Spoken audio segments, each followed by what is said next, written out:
Hello there, Rob. How are you doing today? Oh, hello, Steve. How are you going? I am very well, thank you. As you'll see from the view behind me, I've done some more washing, so I have some more clothes hanging out in my home office. And generally, though, lockdown is proceeding as painlessly as it can.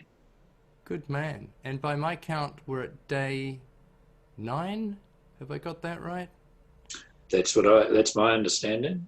In a previous meeting, we'd agreed it was 4 weeks from when our Prime Minister announced it, 28 days. So we're a good way through it, but still the COVID-19 or C-19 pandemic, as it's being referred to, continues to pose legal challenges for people. It's quite a wide variety of those, but you and I thought we would have a little discussion about commercial leases because that's an issue on everyone's mind. Rob, what are your thoughts about that?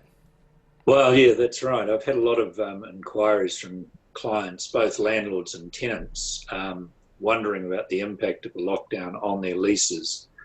And in particular, their ability to either obtain or deny an abatement of rental and operating expenses that would otherwise be payable under the lease. In other words, to pay less money. Okay. And that's a very real issue for, well, most people who lease office space because most people aren't allowed to access their workspace. And so there's an issue arises as to whether they should have to pay rent for it or not. Or conversely, if you're a landlord, whether you're obliged to grant an abatement of rent and operating expenses. Okay, so each side of the equation, I'm kind of fairly interested in what the answer is to that. And my understanding is that in New Zealand, anyway, and kind of within our sphere of interest, there are probably, at least there's a wide variety of leases, but they probably fall into three broad categories. But what are those? Well, so I suppose the first category would be leases that have Property Law Act covenants implied into them. So any lease that does not specifically exclude the covenants contained in the Property Law Act is subject to those covenants. And one of those covenants is very relevant in the current situation.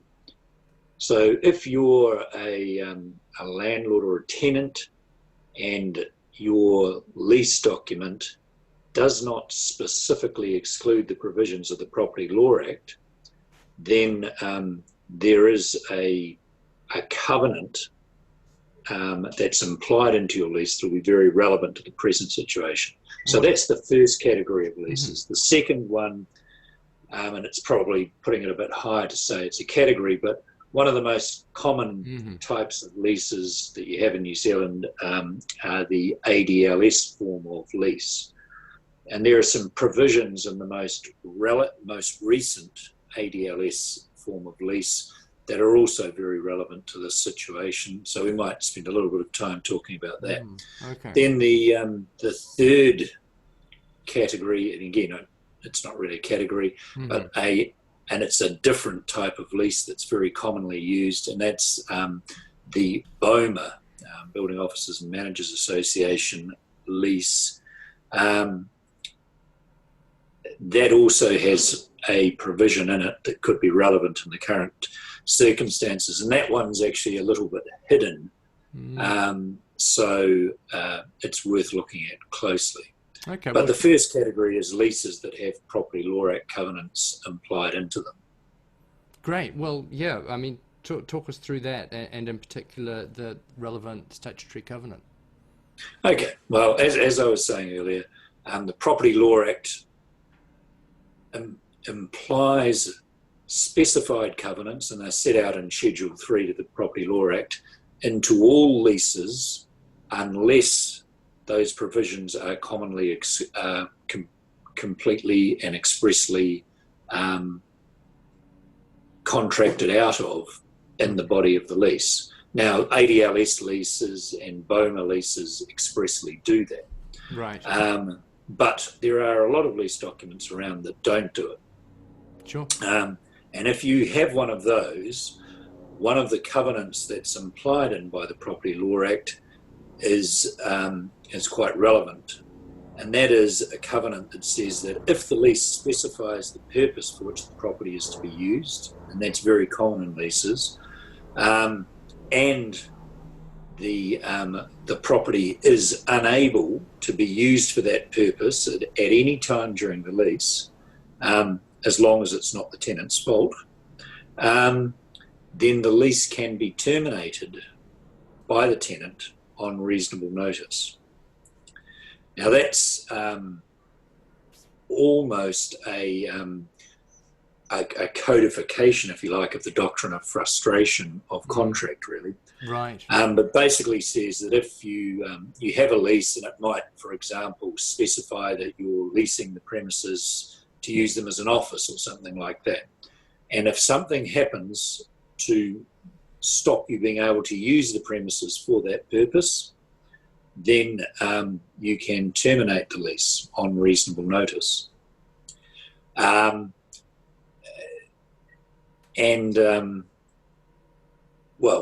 I mean, that's a provision. Sorry to interrupt. I'm just for the benefit of people who are watching this, who may have smaller businesses at the kind of shop level.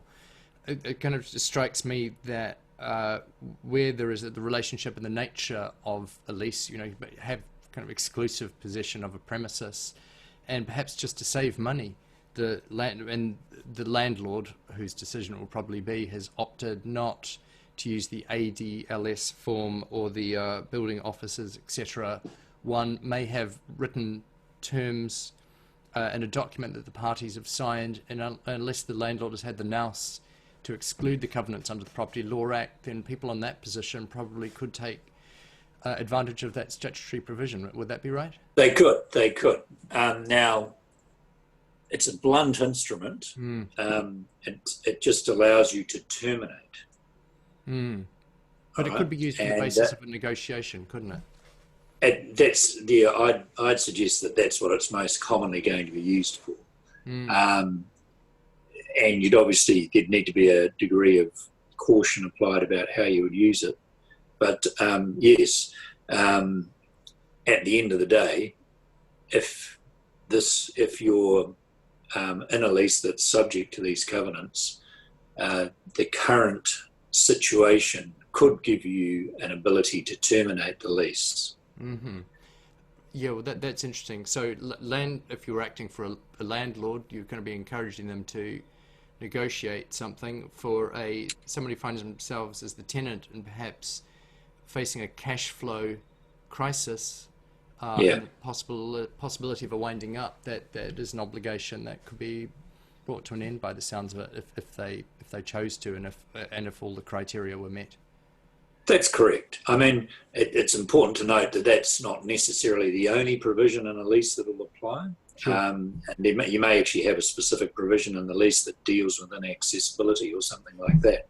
But if it's not expressly excluded, this Property Law Act covenant could be useful mostly to tenants, I suppose, in this situation.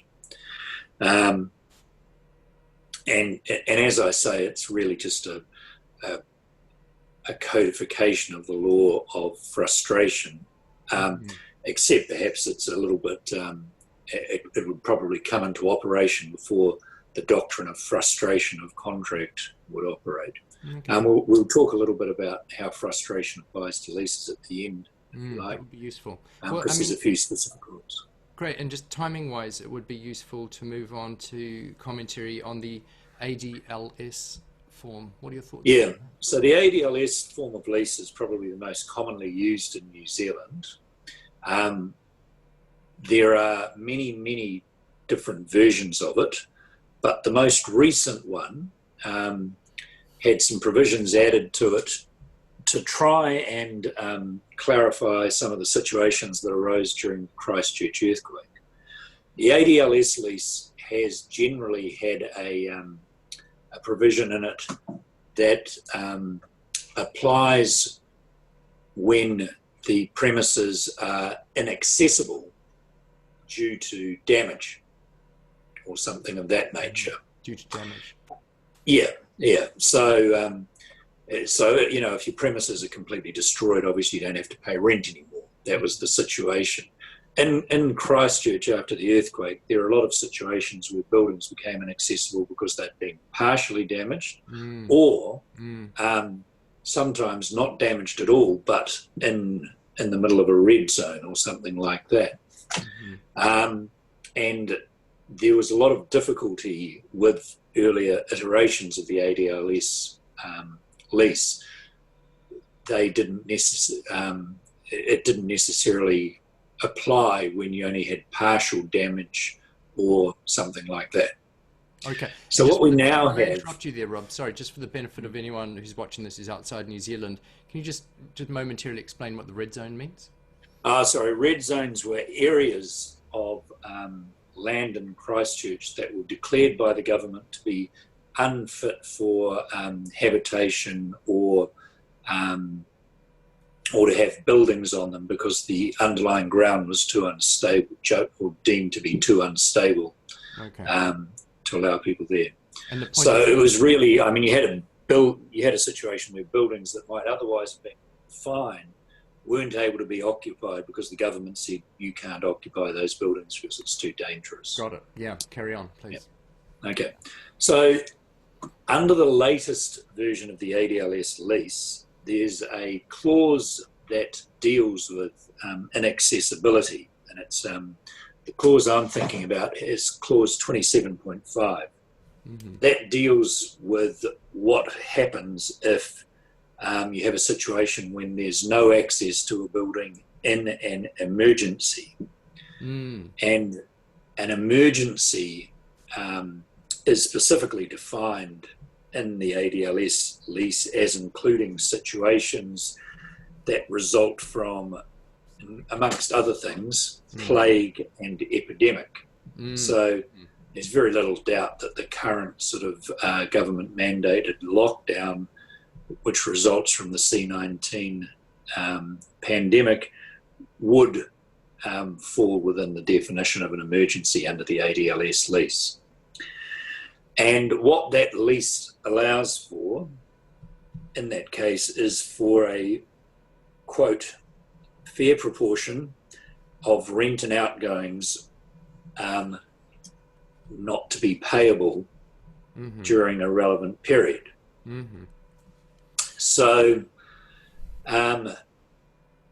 that's potentially interesting as to what is a fair proportion of rental that's payable or not payable when you have an emergency situation, or when you're unable to access the building because of an emergency situation. And there's really no authority on what what sort of factors would be taken into account in that case. I think that probably in relation to operating expenses, that's less of an issue because operating expenses are actual expenses of the building.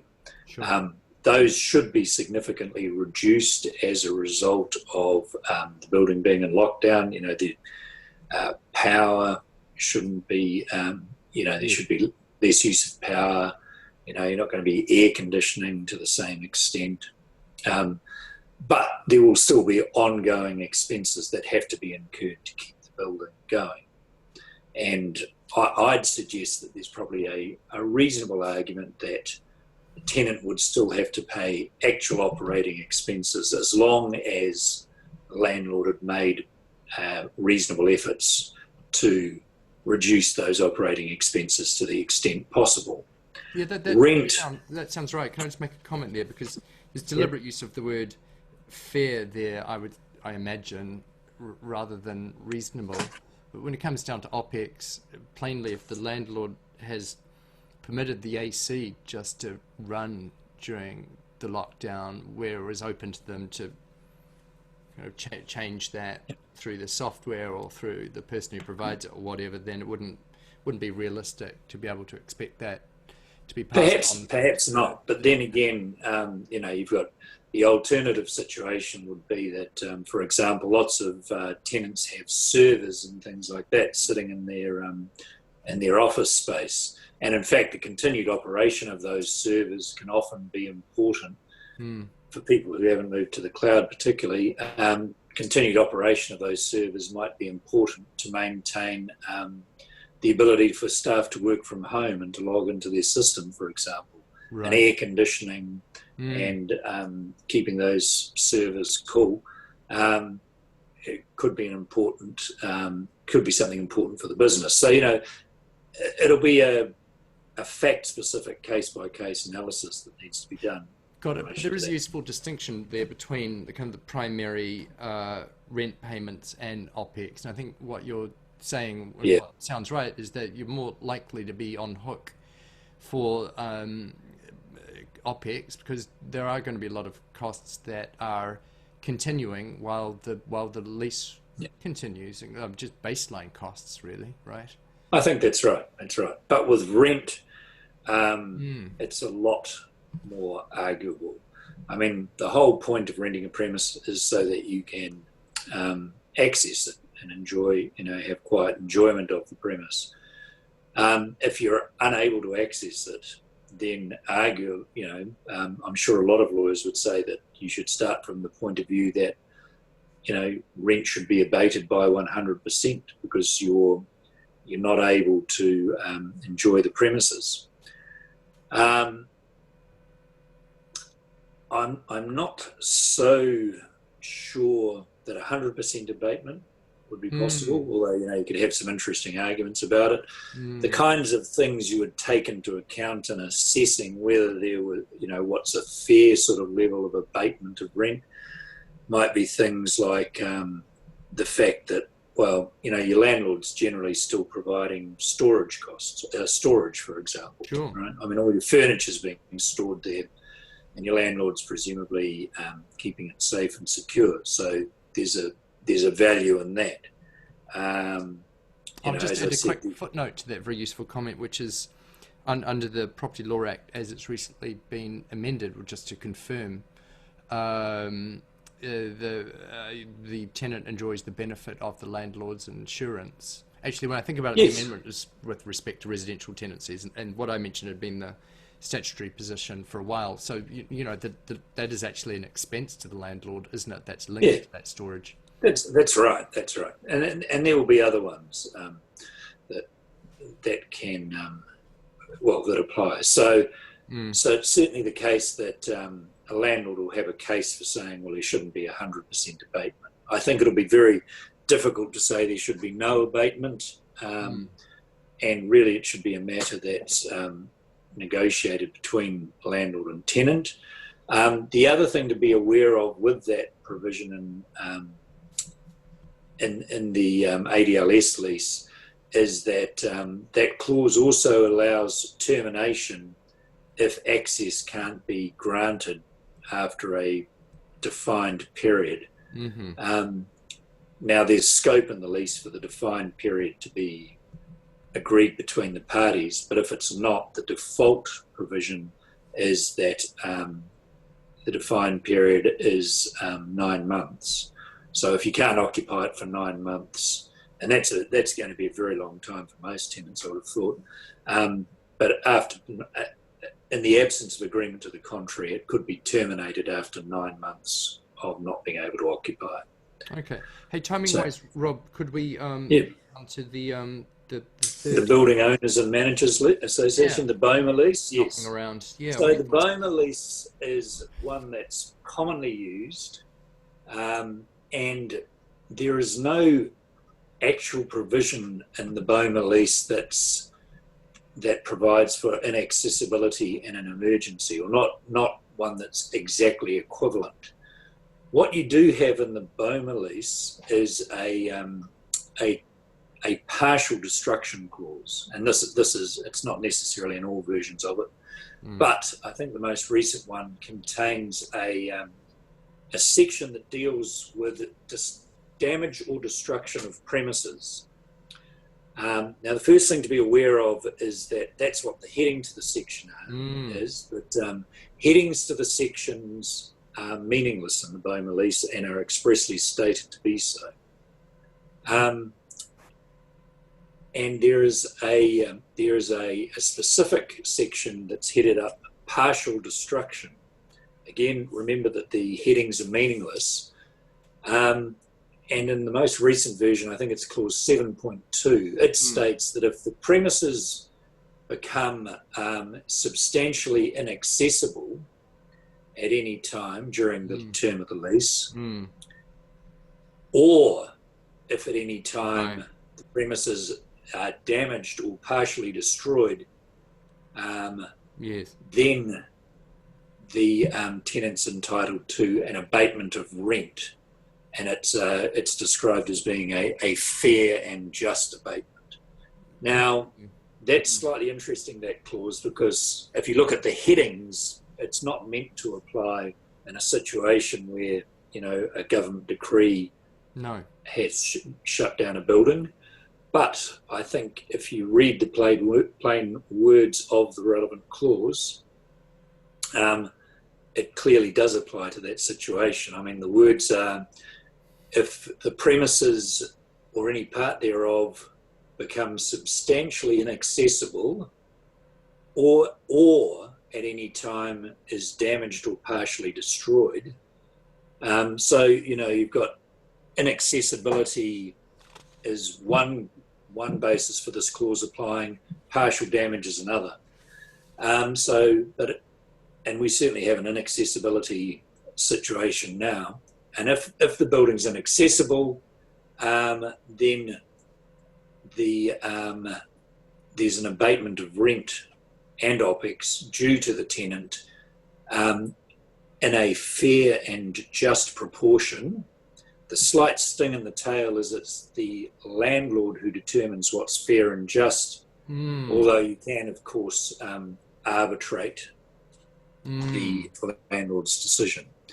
So that clause, again, I think provides really a basis for negotiation between landlord and tenant, if you approach it sensibly. Drop in a common law footnote, which is that sounds like it's at their discretion, but it would have to be exercised rationally, you know, based on reasonable considerations, or something. I mean, there's some boundaries to that certainly an arbitrator would take into account. So it ends up being a negotiation, doesn't it? I think so. Yeah. It'd be a pretty brave landlord who just said, "No, you're not entitled to any abatement." And take me to arbitration if you want to change that, because they'd probably get, I think, spanked fairly severely on costs.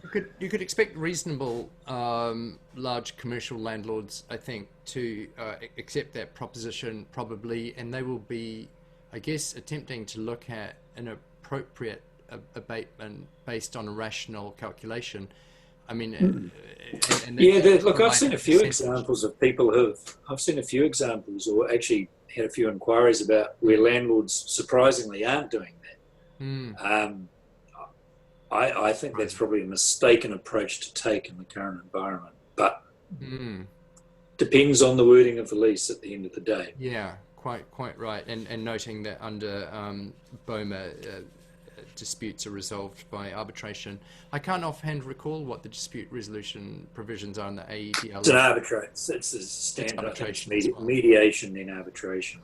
And it specifically provides in that partial destruction clause that you arbitrate to ascertain what's fair and just if you don't accept what the landlord says. Yeah, it's interesting. I'm just wondering how the evidence would be presented in that kind of dispute where it's solely... Well, it'd be relevant. The relevant evidence would be if you weren't able to access it, the period of time you weren't able to access it for. I mean, at the moment, it's very clear that you're not able to access an office unless you're in essential service. Yeah. So, and then... Carry on, please. Sorry, the last situation I was going to talk about was just how frustration might apply in the case of commercial leases, or just leases generally. The doctrine of frustration of contract, which we talked about in our last interview, can operate to terminate a lease. And just to recap, frustration applies when an unforeseen event causes a contract to be unable to be carried out, or when the values that come out of the contract are substantially different to what was originally envisaged, and that it's no one's fault that the event that caused the frustration came about. The doctrine of frustration does apply to most leases in New Zealand, with some specific exceptions. Most importantly, if your lease is a registered lease, the doctrine of frustration does not operate to terminate that lease if it's a registered lease. Now, most leases in New Zealand aren't registered, but basically the principles of indefeasibility of title mean that you can't have a contract being frustrated if it's been registered under the Land Transfer Act. Got it.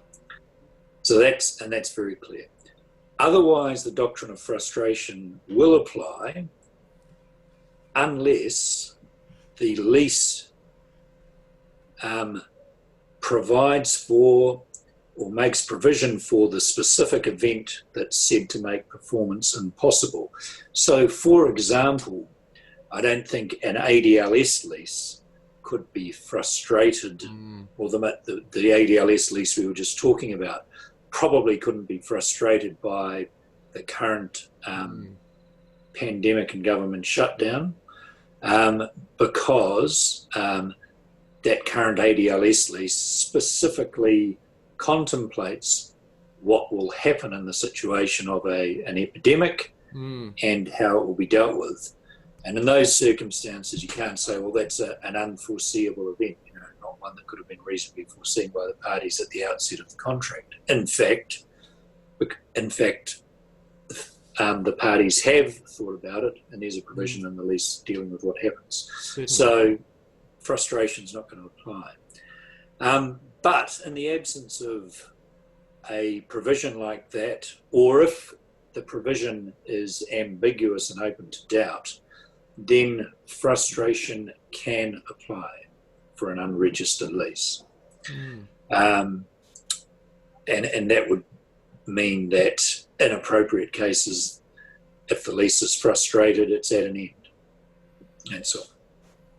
And again, the kinds of things that would determine whether it would be at an end would be the length of the lockdown, the length of the term of the lease, and how much longer the lease has to run. So if, for example, we're only looking at a 4 to 6 week lockdown and you've got a 5 or 10 year lease, you haven't got much chance of being able to convince a court that the lease has been frustrated.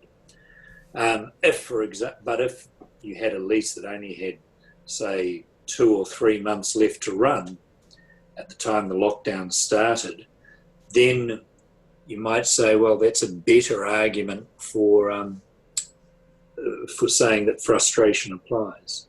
So, okay. And just a note on top of that, we've been talking throughout about abatements of rent and ending leases and things like that arising from the lockdown.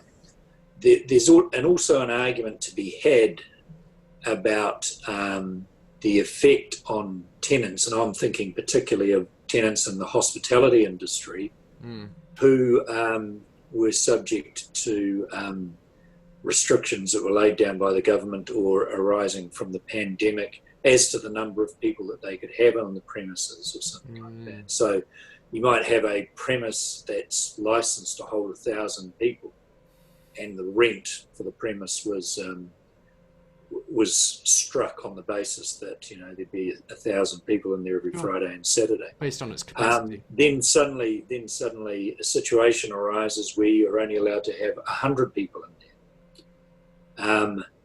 That could also be the basis for an argument for abatement of rental, depending on the terms of your lease. Well, that's very interesting, because in somewhere like Queenstown, and I mean, I'm just riffing on this, I don't have any inside track, the per square meter rate will probably be linked to a bar in the choice area having pretty much full occupancy Friday, Saturday nights during the on season, right? Exactly. And that's a safe assumption. And then, so there is the potential for a kind of arithmetic type analysis there. If literally, that's right, the fiat, it could be no more than 200, and the bar naturally goes along with that. Yeah, that's right. So that's a situation which could also potentially lead to an abatement of rent. So we don't have to have, and that would probably arise under the ADLS lease, for example, where no access in an emergency. You might argue that access has been constrained, or there's no access for 600 or 800 of our potential customers, or something like that. Right. So there's fair point. Yeah. So it's there are going to be questions that need to be answered about a lot of different situations, and I guess the message is that look carefully at the provisions of your lease, but there's certainly fertile ground to argue that you're entitled to an abatement of rent when your occupancy and perhaps even your ability to run your business has been affected by the pandemic and then the subsequent lockdown. Okay, well, I'm going to start wrapping up, Rob, there, just in light of timing. I'll just mention at a more technical level, anyone watching this on LinkedIn, you can grab more details about what we're talking about, including contact details, if you follow this through to YouTube. Is there anything else you wanted to say in closing, Rob? No, look, I mean, there's a myriad of issues. I think we've only just touched upon them, but hopefully that'll give people something to think about and a way to follow it up with their legal advisor if they think it's necessary. Okay, Rob, well, thanks so much. I'm going to close off there, and I'll be in touch with you in a few days when we've thought about something else to talk about. Excellent. Thanks, Steve. Okay, thanks, Rob. All the best.